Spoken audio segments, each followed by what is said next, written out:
careful because that's likely what it's going to look like this Tuesday when FC Cincinnati gives their big announcement. An announcement that they say could affect the future of soccer in our city.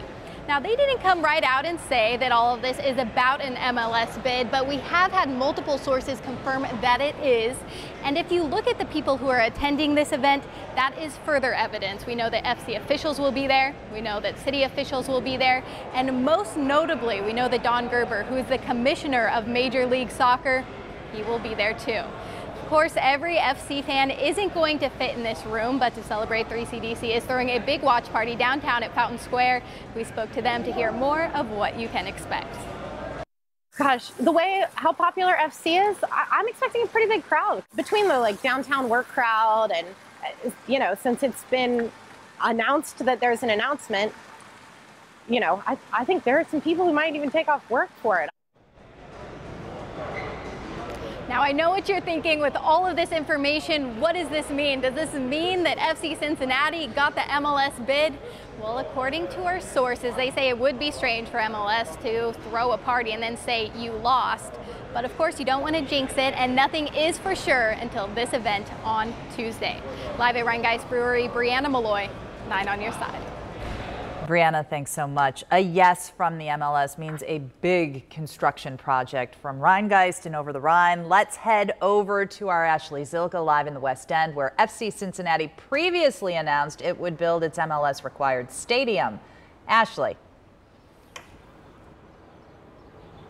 Kristen, the $200 million soccer stadium will sit right on the other side of this gate, and I've really been getting a lot of mixed reaction from people here in the West End, but whether they like it or not, it looks like people will have to accept FC Cincinnati right in their backyard. Over the past year, we have seen protests, outbursts at community meetings, people worried about what a stadium could do to their neighborhood. But then there's the other side. I just spoke with people excited about next week's MLS announcement and the future of the West End.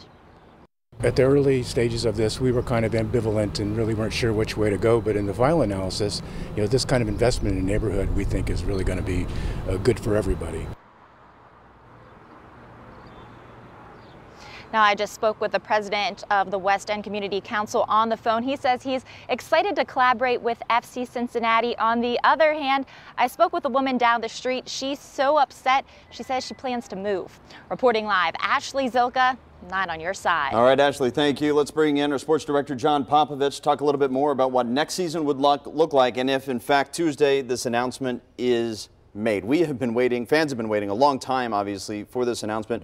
What kind of a shift will happen from the FC that we understand now, the team, to an MLS team? Greater talent, bigger payroll, higher tickets, but again, a higher level of soccer, the highest level of soccer in the United States. You'll see a lot of things change, but especially you're going to see the ability to watch the greatest players that come to the United States, and many of them are international players, will be coming to Cincinnati. So from a recruitment standpoint, this means now they can start tapping in to overseas or even great players here in the U.S. They've been doing that. They've been ramping up over the last 3 years, Craig, and I think that is one thing that they've had in mind all along.